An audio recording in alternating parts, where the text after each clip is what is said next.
后来继续要来看的是，咱台湾是头一届来出现着3届采检拢是阴性无感染，但是解除隔离了后，佫恢复阳性的个案。这个患者即卖当住院的治疗。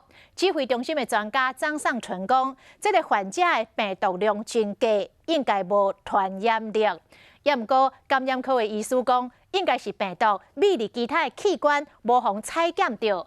但是只要还佫采检会到，都还佫有传染力，也是要真注意。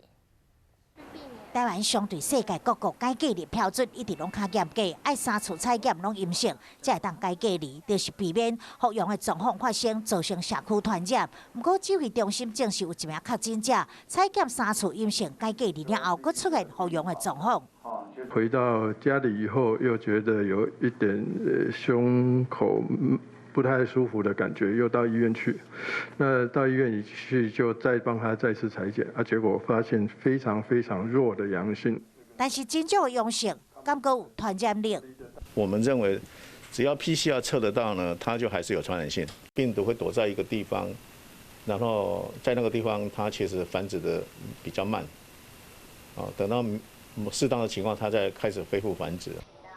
感染科医师讲，病毒特性一直在变化，所以对指挥官陈时中所讲的疫情可能到6月底告一段落。感染科医师的态度无遐尼乐观。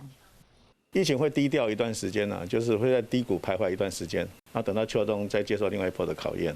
虽然国内疫情看起来有缓和现象，但是感染科医师强调，随时都有可能出现防疫的漏洞，造成社区群聚感染，所以也是明的大意。